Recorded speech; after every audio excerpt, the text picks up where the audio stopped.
A common problem with Shimano hydraulic disc brakes is when the system has been overpressurized, there's too much fluid.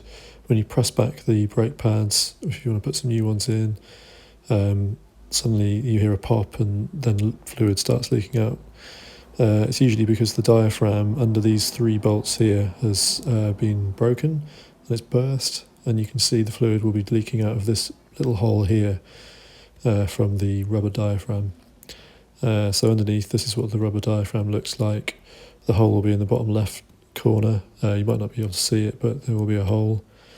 And so what you need to do is undo the 3 bolts, take this diaphragm out and put a new one in.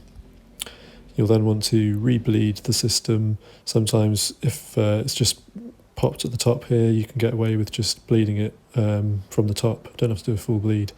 So here is the part that you want to get. Here's the part number. You can find it on sjscycles.co.uk.